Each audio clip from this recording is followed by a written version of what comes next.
Apropos of the wet snow, Part 2, Chapter 6. Somewhere behind a screen, a clock began wheezing, as though oppressed by something, as though someone were strangling it. After an unnaturally prolonged wheezing, there followed a shrill, nasty, and as it were unexpectedly rapid, chime, as though someone were suddenly jumping forward. It struck 2. I woke up, though I had indeed not been asleep but lying half-conscious. It was almost completely dark in the narrow, cramped, low-pitched room, cumbered up with an enormous wardrobe and piles of cardboard boxes and all sorts of frippery and litter. The candle end that had been burning on the table was going out, and gave a faint flicker from time to time. In a few minutes, there would be complete darkness. I was not long in coming to myself. Everything came back to my mind at once, without an effort, as though it had been in ambush to pounce upon me again. And indeed, even while I was unconscious, a point seemed continually to remain in my memory unforgotten, and round it my dreams moved drearily. But strange to say, everything that had happened to me in that day seemed to me now, on waking, to be in the far, far away past, as though I had long, long ago lived all that down. My head was full of fumes. Something seemed to be hovering over me, rousing me, exciting me, and making me restless. Misery and spite seemed surging up in me again, and seeking an outlet. Suddenly I saw beside me 2 wide open, eyes scrutinizing me curiously and persistently. The look in those eyes was coldly detached, sullen, as it were utterly remote. It weighed upon me. A grim idea came into my brain and passed all over my body, as a horrible sensation, such as one feels when one goes into a damp and moldy cellar. There was something unnatural in those 2 eyes, beginning to look at me only now. I recalled, too, that during those 2 hours I had not said a single word to this creature, and had, in fact, considered it utterly superfluous. In fact, the silence had for some reason gratified me. Now I suddenly realized vividly the hideous idea, revolting as a spider, of vice, which, without love, grossly and shamelessly begins with that in which true love finds its consummation. For a long time we gazed at each other like that, but she did not drop her eyes before mine, and her expression did not change, so that at last I felt uncomfortable. "What is your name?"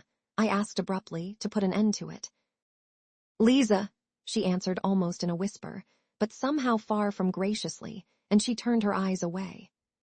I was silent. "What weather?" "The snow."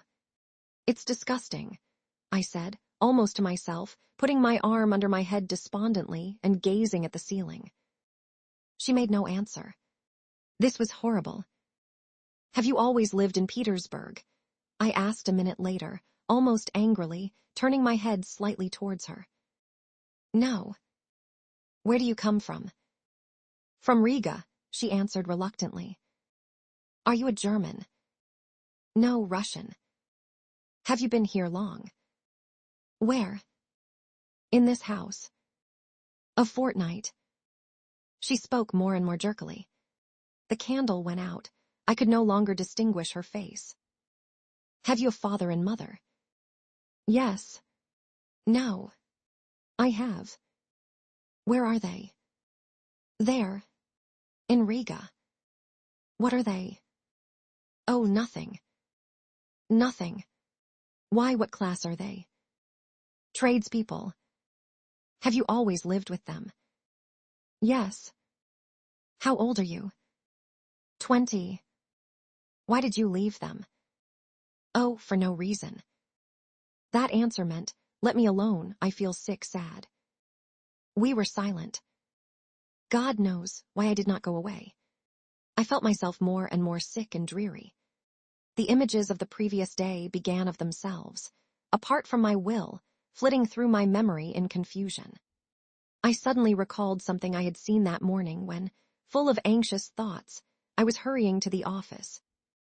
"I saw them carrying a coffin out yesterday, and they nearly dropped it." I suddenly said aloud, not that I desired to open the conversation, but as it were by accident. "A coffin?" "Yes, in the Haymarket. They were bringing it up out of a cellar." "From a cellar?" Not from a cellar, but a basement. Oh, you know. Down below. From a house of ill fame. It was filthy all round. Eggshells, litter. A stench. It was loathsome. Silence. A nasty day to be buried, I began, simply to avoid being silent. Nasty in what way? The snow, the wet. I yawned. It makes no difference, she said suddenly after a brief silence. No, it's horrid. I yawned again. The gravediggers must have sworn at getting drenched by the snow. And there must have been water in the grave. Why water in the grave? She asked, with a sort of curiosity, but speaking even more harshly and abruptly than before. I suddenly began to feel provoked. Why, there must have been water at the bottom a foot deep. You can't dig a dry grave in Volkovo Cemetery. Why? Why?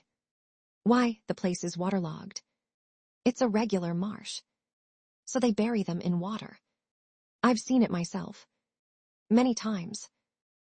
I had never seen it once. Indeed, I had never been in Volkovo and had only heard stories of it. Do you mean to say you don't mind how you die? But why should I die? She answered, as though defending herself. Why, someday you will die, and you will die just the same as that dead woman. She was.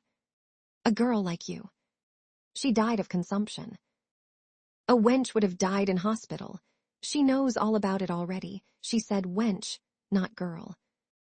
She was in debt to her madam, I retorted, more and more provoked by the discussion, and went on earning money for her up to the end, though she was in consumption. Some sledge drivers standing by were talking about her to some soldiers, and telling them so. No doubt they knew her. They were laughing. They were going to meet in a pot house, to drink to her memory. A great deal of this was my invention. Silence followed, profound silence. She did not stir. And is it better to die in a hospital? Isn't it just the same? Besides, why should I die? She added irritably. If not now, a little later. Why a little later? Why indeed? Now you are young, pretty fresh, you fetch a high price. But after another year of this life, you will be very different. You will go off. In a year. Anyway, in a year you will be worth less, I continued malignantly. You will go from here to something lower, another house. A year later, to a third, lower and lower, and in 7 years you will come to a basement in the Haymarket. That will be, if you were lucky. But it would be much worse if you got some disease, consumption, say, and caught a chill or something or other. It's not easy to get over an illness in your way of life. If you catch anything, you may not get rid of it. And so you would die. Oh, well, then I shall die, she answered, quite vindictively, and she made a quick movement. But one is sorry. Sorry for whom? Sorry for life. Silence. Have you been engaged to be married? Eh? What's that to you? Oh, I'm not cross-examining you. It's nothing to me. Why are you so cross? Of course, you may have had your own troubles. What is it to me? It's simply that I felt sorry. Sorry for whom? Sorry for you. No need, she whispered hardly audibly, and again made a faint movement. That incensed me at once. What? I was so gentle with her, and she. Why, do you think that you are on the right path? I don't think anything. That's what's wrong, that you don't think. Realize it while there is still time. There still is time. You are still young, good-looking. You might love, be married, be happy. Not all married women are happy, she snapped out in the rude, abrupt tone she had used at first. Not all, of course, but anyway it is much better than the life here. Infinitely better. Besides, with love one can live even without happiness. Even in sorrow life is sweet. Life is sweet, however one lives. But here what is there but foulness? Phew. I turned away with disgust. I was no longer reasoning coldly. I began to feel myself, what I was saying, and warmed to the subject. I was already longing to expound the cherished ideas I had brooded over in my corner. Something suddenly flared up in me. An object had appeared before me. Never mind my being here. I am not an example for you. I am, perhaps, worse than you are. I was drunk when I came here, though. I hastened, however, to say in self-defense. Besides, a man is no example for a woman. It's a different thing. I may degrade and defile myself, but I am not anyone's slave. I come and go, and that's an end of it. I shake it off, and I am a different man. But you are a slave from the start. Yes, a slave. You give up everything, your whole freedom. If you want to break your chains afterwards, you won't be able to. You will be more and more fast in the snares. It is an accursed bondage. I know it. I won't speak of anything else. Maybe you won't understand, but tell me. No doubt you are in debt to your madam. There you see, I added, though she made no answer, but only listened in silence, entirely absorbed. That's a bondage for you. You will never buy your freedom. They will see to that. It's like selling your soul to the devil. And besides, perhaps I, too, am just as unlucky. How do you know, and wallow in the mud on purpose out of misery? You know, men take to drink from grief. Well, maybe I am here from grief. Come, tell me, what is there good here? Here you and I came together just now and did not say one word to one another all the time, and it was only afterwards you began staring at me like a wild creature, and I at you. Is that loving? Is that how one human being should meet another? It's hideous, that's what it is. Yes, she assented sharply and hurriedly. I was positively astounded by the promptitude of this yes. So the same thought may have been straying through her mind when she was staring at me just before. So she, too, was capable of certain thoughts. Damn it all, this was interesting. This was a point of likeness, I thought, almost rubbing my hands. And indeed it's easy to turn a young soul like that. It was the exercise of my power that attracted me most. She turned her head nearer to me, and it seemed to me in the darkness that she propped herself on her arm. Perhaps she was scrutinizing me. How I regretted that I could not see her eyes. I heard her deep breathing. Why have you come here? I asked her, with a note of authority already in my voice. Oh, I don't know. But how nice it would be to be living in your father's house. It's warm and free. You have a home of your own. But what if it's worse than this? I must take the right tone, flashed through my mind. I may not get far with sentimentality, but it was only a momentary thought. I swear she really did interest me. Besides, I was exhausted and moody. And cunning so easily goes hand in hand with feeling. Who denies it? I hasten to answer. Anything may happen. I am convinced that someone has wronged you, and that you are more sinned against than sinning. Of course, I know nothing of your story, but it's not likely a girl like you has come here of her own inclination. A girl like me, she whispered, hardly audibly, but I heard it. Damn it all, I was flattering her. That was horrid. But perhaps it was a good thing. She was silent. See, Lisa, I will tell you about myself. If I had had a home from childhood, I shouldn't be what I am now. I often think that. However bad it may be at home, anyway they are your father and mother, and not enemies, strangers. Once a year at least, they'll show their love of you. Anyway, you know you are at home. I grew up without a home, and perhaps that's why I've turned so unfeeling. I waited again. Perhaps she doesn't understand, I thought, and indeed it is absurd, it's moralizing. If I were a father and had a daughter, I believe I should love my daughter more than my sons, really. I began indirectly, as though talking of something else, to distract her attention. I must confess I blushed. Why so? She asked. So she was listening. I don't know, Lisa. I knew a father who was a stern, austere man, but used to go down on his knees to his daughter, used to kiss her hands, her feet. He couldn't make enough of her, really. When she danced at parties, he used to stand for 5 hours at a stretch, gazing at her. He was mad over her, I understand that. She would fall asleep tired at night, and he would wake to kiss her in her sleep and make the sign of the cross over her. He would go about in a dirty old coat. He was stingy to everyone else, but would spend his last penny for her, giving her expensive presents, and it was his greatest delight when she was pleased with what he gave her. Fathers always love their daughters more than the mothers do. Some girls live happily at home, and I believe I should never let my daughters marry. What next? She said with a faint smile. I should be jealous, I really should. To think that she should kiss anyone else. That she should love a stranger more than her father. It's painful to imagine it. Of course, that's all nonsense. Of course, every father would be reasonable at last. But I believe before I should let her marry, I should worry myself to death. I should find fault with all her suitors. But I should end by letting her marry whom she herself loved.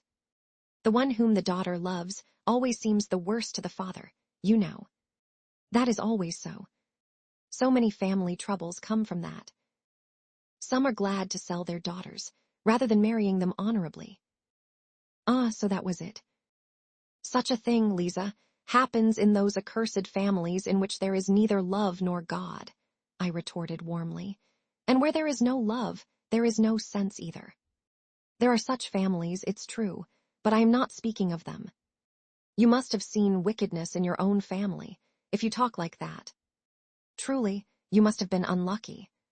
That sort of thing mostly comes about through poverty. And is it any better with the gentry? Even among the poor, honest people who live happily. Yes. Perhaps. Another thing, Lisa, man is fond of reckoning up his troubles, but does not count his joys. If he counted them up as he ought, he would see that every lot has enough happiness provided for it. And what if all goes well with the family, if the blessing of God is upon it, if the husband is a good one, loves you, cherishes you, never leaves you? There is happiness in such a family. Even sometimes there is happiness in the midst of sorrow, and indeed sorrow is everywhere. If you marry, you will find out for yourself. But think of the first years of married life with one you love. What happiness there sometimes is in it. And indeed it's the ordinary thing. In those early days, even quarrels with one's husband end happily. Some women get up quarrels with their husbands just because they love them. Indeed, I knew a woman like that. She seemed to say that because she loved him, she would torment him and make him feel it. You know that you may torment a man on purpose through love. Women are particularly given to that, thinking to themselves, I will love him so, I will make so much of him afterwards, that it's no sin to torment him a little now. And all in the house rejoice in the sight of you, and you are happy and gay and peaceful and honorable. Then there are some women who are jealous. If he went off anywhere, I knew one such woman, she couldn't restrain herself, but would jump up at night and run off on the sly to find out where he was, whether he was with some other woman. That's a pity. And the woman knows herself it's wrong, and her heart fails her and she suffers, but she loves. It's all through love. And how sweet it is to make up after quarrels, to own herself in the wrong or to forgive him. And they both are so happy all at once, as though they had met anew, been married over again, as though their love had begun afresh. And no one should know what passes between husband and wife if they love one another. And whatever quarrels there may be between them, they ought not to call in their own mother to judge between them and tell tales of one another. They are their own judges. Love is a holy mystery, and ought to be hidden from all other eyes, whatever happens. That makes it holier and better. They respect one another more, and much is built on respect. And if once there has been love, if they have been married for love, why should love pass away? Surely one can keep it. It is rare that one cannot keep it. And if the husband is kind and straightforward, why should not love last? The first phase of married love will pass, it is true, but then there will come a love that is better still. Then there will be the union of souls. They will have everything in common. There will be no secrets between them. And once they have children, the most difficult times will seem to them happy, so long as there is love and courage. Even toil will be a joy, You may deny yourself bread for your children, and even that will be a joy. They will love you for it afterwards. So you are laying by for your future. As the children grow up, you feel that you are an example, a support for them, that even after you die, your children will always keep your thoughts and feelings, because they have received them from you. They will take on your semblance and likeness.